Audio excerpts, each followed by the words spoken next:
Potential. Cell potential क्या होता है, अगर हम 2 हाफ सेल को ऐड कर रहे हैं तो उसकी वजह से जितना पोटेंशियल आएगा वो होता है सेल पोटेंशियल। इसको हम रिप्रेजेंट करेंगे ई सेल से। अगर स्टैंडर्ड इलेक्ट्रोड पोटेंशियल है तो ई नॉट सेल हो जाएगा। ऐसे जिंक जो है अपनी जिंक 2+ स्टेट में जा रहा है, ऑक्सीडेशन हो रहा है तो E not of oxidation potential. Zinc 2+ zinc में जा रहा है, रिडक्शन हो रहा है तो E not of reduction potential. तो E not of oxidation potential क्या होता है, is equals negative of E not of reduction potential के। अगर मैं यहाँ पे मैं ई सेल लिखना चाहूँ, अगर रिडक्शन पोटेंशियल के टर्म्स में लिखूँगी तो कैथोड माइनस एनोड, और अगर ऑक्सीडेशन पोटेंशियल के टर्म्स में लिखूँगी तो एनोड माइनस कैथोड होगा। ऐसे अगर मैं सेल का ईएमएफ देखूँ तो सेल का ईएमएफ क्या होगा, इलेक्ट्रोमोटिव फोर्स। तो जो टोटल पोटेंशियल डिफरेंस अराइज होगा जब करंट फ्लो एक सेल में ज़ीरो हो जाएगा। जब सेल में करंट फ्लो ज़ीरो होगा तो उसकी वजह से जितना पोटेंशियल आएगा उसको हम ईएमएफ कहेंगे, जो EMF is equals to E cell होगा।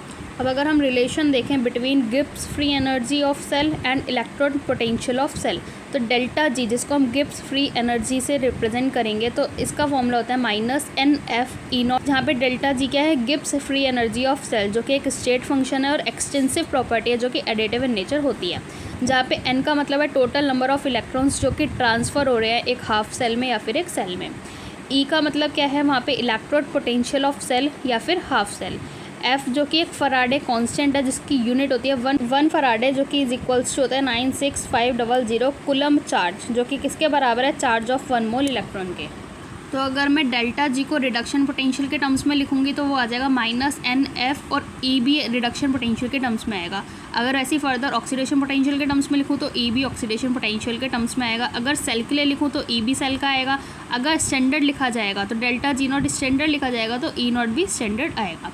तो ई यहाँ से क्या आ सकता है, E is equals minus delta ji upon NF, जहाँ पे डेल्टा जी एक एक्सटेंसिव प्रॉपर्टी है और NF जहाँ पे F क्या है, एक एक्सटेंसिव प्रॉपर्टी है। तो इन एक्सटेंसिव अपॉन एक्सटेंसिव का रेशियो हमेशा इंटेंसिव आता है, तो ई क्या हो जाएगा, हमारी एक इंटेंसिव प्रॉपर्टी हो जाएगी। अगर ऐसे क्वेश्चन दिया होगा जिसमें हमारे पास 2 हाफ सेल के दिए हैं तो हमें थर्ड हाफ सेल का पोटेंशियल पूछेगा तो हम डेल्टा जी से निकाल लेंगे। Spontaneous of a cell, spontaneity क्या होती है एक सेल की, डेल्टा जी अगर निगेटिव आता है तो वह सेल स्पॉन्टेनियस है, और डेल्टा जी निगेटिव आता है तो फॉर्मूले में से करके आ जाएगा ई सेल हमारा पॉजिटिव आएगा। ऐसे फर्दर डेल्टा जी ज़ीरो है तो जो सेल है वो इक्विलिब्रियम स्टेट में है, तो इस ई सेल भी क्या होगा, इक्विलिब्रियम पे ज़ीरो होगा, ठीक है। और अगर डेल्टा जी पॉजिटिव है तो वो नॉन स्पॉन्टेनियस है या फिर अपोजिट है जो कि स्पॉन्टेनियस सेल के है। इसमें ई सेल जो होगा वो निगेटिव होगा। तो फॉर्मूले से हम देख लेंगे delta G is equals to -NF E cell. अब नर्स्ट इक्वेशन क्या होती है, नर्स्ट इक्वेशन में देखा तो effect of concentration in cell potential, तो डेल्टा जी क्या होता है, delta G not plus RT ln QC, जहाँ पे डेल्टा जी है जो कि गिब्स फ्री एनर्जी है एक सेल की, और डेल्टा जी नॉट जो कि स्टैंडर्ड गिब्स एनर्जी है सेल की। QC मतलब एक क्वेश्चन रेशियो, T मतलब टेम्परेचर, R जो कि गैस कांस्टेंट है। तो ऐसे अगर हम जैसे QC निकालना है तो QC अगर हम कैसे लिखेंगे, प्रोडक्ट की कंसंट्रेशन अपॉन रिएक्टेंट की कंसंट्रेशन। तो ऐसे इस रिएक्शन में अगर QC लिखा जाएगा तो HCl की पावर स्टोइकियोमेट्रिक, H2 की पावर स्टोइकियोमेट्रिक और Cl2 की पावर स्टोइकियोमेट्रिक उसका, ठीक है। तो यहाँ से हमारा QC ये आ जाएगा। अगर हम इक्विलिब्रियम पे देखें तो हमारा QC जो होगा इक्विलिब्रियम पे वो क्या कहलाएगा, इक्विलिब्रियम कांस्टेंट मतलब के इक्विलिब्रियम। और ये ध्यान रखना अगर इक्विलिब्रियम स्टेट का QC है तो उसके रेशियो को हम क्या कहेंगे, इक्विलिब्रियम कांस्टेंट कहेंगे, के इक्विलिब्रियम कहेंगे। तो एक्वस सॉल्यूशन का हम कंसंट्रेशन लिखेंगे, गैस का हम पार्शियल प्रेशर लिखेंगे, और सॉलिड के स्टेट में हम कुछ भी नहीं लिखते हैं। जैसे कि हमने यहाँ पे एग्जांपल लिया, ये सॉलिड स्टेट है तो हमने सॉलिड स्टेट का कुछ भी नहीं लिखा, जैसे जिंक 2+ लिखा, फिर H2 जो कि गैस है, गैस का हमने एक्वस का हमने कंसंट्रेशन लिखा, गैस का हमने पार्शियल प्रेशर लिखा, ठीक है, और यहाँ पे हमने एक्वस का कंसंट्रेशन लिखा। तो जो जिंक है जो कि सॉलिड स्टेट में उसको नहीं लिखा जाएगा। तो यहाँ से डेल्टा जी जो होता है delta G not plus RT ln QC होता है। डेल्टा जी नॉट को मैं लिख सकती हूँ -NF E cell, delta G not को लिख सकती हूँ -NF E not cell plus RT ln QC। तो यहाँ से ई सेल क्या आ जाएगा, E cell is equals E not cell minus RT, ये NF कॉन्स्टेंट लेके इधर नीचे आ जाएगा, ln QC।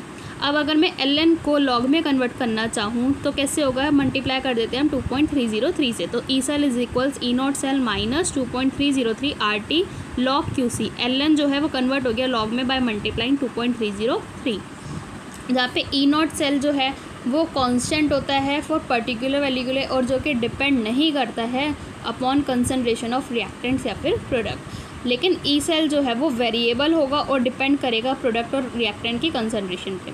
तो जो ई सेल है वो इन्वर्सली प्रोपोर्शनल होगा प्रोडक्ट के, और ई सेल जो है वो डायरेक्टली प्रोपोर्शनल होगा रिएक्टेंट के। आर की वैल्यू हम लिखेंगे 8.314 जूल, जहाँ पे टेम्परेचर 298 केल्विन या 25 degree Celsius, Faraday constant 96500 coulomb. अब अगर हम ये देखें तो E cell is equals E not cell minus R T over N F L N Q C. ये एक यूनिवर्सल फॉर्मूला है, मतलब हर जगह अप्लाई होगा, लेकिन एक फॉर्मूला है जो कि सिर्फ तभी अप्लाई होगा जब 298 केल्विन हमारे पास टेम्परेचर दिया होगा या फिर 25 डिग्री सेल्सियस टेम्परेचर दिया होगा। तो वो है E cell is equals E not cell minus 0.0591 over N L N Q C, जहाँ पे हमने टेम्परेचर को 298 केल्विन रख दिया और एफ़ की वैल्यू हमने ये रख दी। तो अगर हम हाफ सेल के लिए देखें, रिडक्शन हाफ सेल के लिए, तो रिएक्शन क्या आएगी, E of reduction potential is equals E not of reduction potential minus 0.0591 over N L N log Q C, जो कि सिर्फ 298 केल्विन पे होगी। और अगर ऑक्सीडेशन हाफ सेल के लिए लिखा जाए तो यहाँ पे रिडक्शन पोटेंशियल की जगह हम ऑक्सीडेशन पोटेंशियल लिख देंगे। ये भी फॉर्मूला किसके लिए अप्लाई होगा है, 298 केल्विन के लिए। और अगर हमें हाइड्रोजन हाफ सेल दिया है तो हाइड्रोजन हाफ सेल में E not of reduction potential is equals E not of oxidation potential, जिसको हमने सपोज किया है जो कि होगा 0। तो ई ऑफ रिडक्शन पोटेंशियल 0 नहीं होगा और ई ऑफ ऑक्सीडेशन पोटेंशियल भी 0 नहीं होगा। तो further E of H plus H2 भी 0 नहीं होगा और ई ऑफ H2 H प्लस 0 भी नहीं होगा। अब अगर हम रिलेशन देखें ई नॉट सेल और के इक्विलिब्रियम के बीच में, तो E cell is equals E not cell minus 0.059 over N log Q C, जो कि किसी पर्टिकुलर टेम्परेचर पे ही होता है। ठीक है, तो अगर हम इक्विलिब्रियम पे देखें तो इक्विलिब्रियम पे डेल्टा जी 0 हो जाएगा, लेकिन डेल्टा जी नॉट 0 नहीं होगा, जहाँ पे क्यू सी किसके बराबर हो जाएगा, इक्विलिब्रियम कांस्टेंट के। तो ई सेल क्या हो जाएगा, 0 के बराबर। तो डेल्टा जी क्या होता है, माइनस का N F E not cell, delta G 0 तो ये भी 0। ठीक है, अब देखो, अब 0 डेल्टा ई सेल क्या हो गया मेरा 0, तो is equals E not cell minus 0.0591 over N log K equilibrium, क्योंकि इक्विलिब्रियम कंसंट्रेशन आ गई। तो यहाँ से फॉर्मूला आ जाएगा E not cell is equals minus 0.0591 over N log K equilibrium. अगर मैं उस टर्म्स में लिखना चाहूँ, अगर एक पर्टिकुलर टेम्परेचर ना हो, मतलब वो यूनिवर्सल फॉर्मूला हो, तो लिखा जाएगा E not cell is equals 2.303 RT over NF log K equilibrium. Delta G naught क्या होता है मेरा, minus NF E not cell, तो यहाँ से ई नॉट सेल क्या आ जाएगा, minus delta G naught upon RNF। Delta G naught is equals क्या होगा, minus RT LNQ equilibrium. LN को लॉग में चेंज करूँगी तो मल्टीप्लाई हो जाएगा माइनस 2.303 से, तो ये आ जाएगा minus 2.303 RT log K equilibrium. अगर लॉग की वैल्यू, लॉग x की वैल्यू 0 है तो x क्या होगा 1, लॉग x की वैल्यू निगेटिव है तो x की वैल्यू लेस देन 1 होगी, लॉग x की वैल्यू पॉजिटिव है तो x की वैल्यू ग्रेटर देन 1 होगी। तो ई से ई नॉट सेल क्या आएगा, RT ओवर NF LN के इक्विलिब्रियम। तो LN को मैं लॉग में कन्वर्ट करूँगी तो मल्टीप्लाई कर दूँगी 2.303 से, तो आ जाएगा delta G naught is equals minus RT LN Q equilibrium है। अब यहाँ पे भी LN को अगर लॉग में चेंज करेंगे तो मल्टीप्लाई हो जाएगा बाई 2.303। अब डेल्टा जी नॉट क्या होता है, minus NF E not cell. अगर मैं फर्स्ट केस देखूँ तो मेरा अगर ई नॉट सेल 0 है तो के इक्विलिब्रियम क्या होगा, 1 होगा और डेल्टा जी नॉट 0 होगा। सेकंड केस में अगर ई नॉट सेल निगेटिव है तो के इक्विलिब्रियम लेस देन 1 होगा, जो कि डेल्टा जी पॉजिटिव आएगा, जो कि ग्रेटर देन 0 होगा। थर्ड केस में अगर मैं ई नॉट सेल पॉजिटिव लूँ तो के इक्विलिब्रियम की वैल्यू ग्रेटर देन 1 आएगी, तो डेल्टा जी नॉट निगेटिव होगा, जो कि लेस देन 0 होगा। कंसंट्रेशन सेल क्या होता है, anode plus cathode form by same half cell. अगर एनोड प्लस कैथोड, उससे क्या हो रहा है, किससे फॉर्म हो रहे हैं, सेम हाफ सेल से फॉर्म हो रहे हैं। ई नॉट सेल 0 होगा, डेल्टा जी नॉट 0 होगा और के इक्विलिब्रियम 1 होगा। अब जैसे कि मैंने यहाँ पे एग्जांपल लिया, हाइड्रोजन गैस ली, तो वो किस में टूट रही है, 2H पॉजिटिव एक्वस स्टेट में प्लस 2 इलेक्ट्रॉन्स में। तो ये कहाँ हो रही होगी, एनोड पे हो रही होगी, क्योंकि इसमें क्या हो रहा है, ऑक्सीडेशन हो रहा है। ऐसे 2H प्लस 2 इलेक्ट्रॉन्स के वेस्ट यहाँ पे रिडक्शन हो रहा है, तो ये कैथोड पे हो रही होगी। तो मैं अगर दोनों को ऐड कर दूँ, एनोड और कैथोड वाली को ऐड कर दूँ, तो क्या आएगा, H2 of anode plus 2H positive of cathode gives H2 जो कि कैथोड पे हो रही है प्लस 2H पॉजिटिव जो कि एनोड पे हो रही है। तो यहाँ पे ई नॉट सेल तो मेरा 0 होगा, तो ई नॉट सेल 0 है तो ई नॉट सेल क्या होता है मेरा, E not of reduction potential of cathode minus E not of reduction potential of anode. अब यहाँ पे H2 क्या है, H2 हमारी गैस है, तो गैस है तो हम उसको प्रेशर के टर्म्स में लिखेंगे। ठीक है, तो ई सेल क्या आ जाएगा मेरा, माइनस 0.0591 ओवर एन की वैल्यू हमारी यहाँ से इक्वेशन से हमने यहाँ पे देखा, यहाँ पे हमारे पास 2 इलेक्ट्रॉन्स का ट्रांसफ़र हो रहा है, तो यहाँ पे एन की वैल्यू हमारी 2 आ जाएगी। तो -0.0591/2, एन की वैल्यू यहाँ से 2 आई इक्वेशन से, log pressure of H2 cathode का H+ कंसनट्रेशन का होल स्क्वायर एनोड की, divided by pressure of H2 anode का H+ की कंसनट्रेशन का होल स्क्वायर जो कि कैथोड पे है। तो यहाँ से ई सेल क्या आ जाएगा, -0.0591/n log P2 into C1 का whole square upon P1 into C2 का होल स्क्वायर। तो अगर मैं इलेक्ट्रोलाइट के कंसनट्रेशन सेल लूँ जहाँ पे प्रेशर दोनों इक्वल हैं, तो यहाँ पे इलेक्ट्रोलाइट कंसनट्रेशन सेल क्या होगा, जहाँ पे प्रेशर दोनों बराबर हो जाएगा। तो ई सेल क्या आ जाएगा यहाँ से -0.0591/2 लॉग, अब ये दोनों तो कट जाएंगे अगर प्रेशर इक्वल है, तो C1 का स्क्वायर अपॉन C2 का स्क्वायर, जहाँ पे C1 की कंसनट्रेशन बहुत कम होगी C2 से। अगर अब स्पॉन्टेनियस कंडीशन पे देखें तो ई सेल क्या हो जाएगा, पॉजिटिव होगा, तो C1 अपॉन C2 जो कि <1 होगा। ठीक है, तो इलेक्ट्रोलाइट का कंसनट्रेशन सेल अगर मैं दोनों के कंसनट्रेशन बराबर ले लूँ, पहले दोनों के प्रेशर बराबर लिया, दोनों का कंसनट्रेशन बराबर ले लिया, तो यहाँ से कंसनट्रेशन तो दोनों कट जाएंगे, तो यहाँ से फॉर्मूला आ जाएगा E cell is equals -0.0591/2 log P2 upon P1।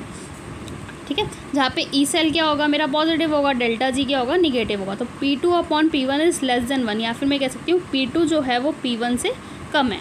अब जो कंसनट्रेशन सेल है तो उसमें E0 0 होगा, डेल्टा G0 0 होगा और K इक्विलिब्रियम 1 होगा।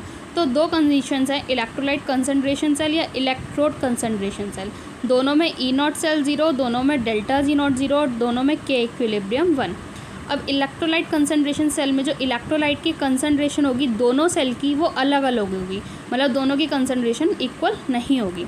लेकिन अगर इलेक्ट्रोड का कंसनट्रेशन सेल में मैं देखूँ तो दोनों के हाफ सेल की जो कंसनट्रेशन होगी वो अलग अलग होगी, या फिर मैं कह सकती हूँ P1 is not equals to P2।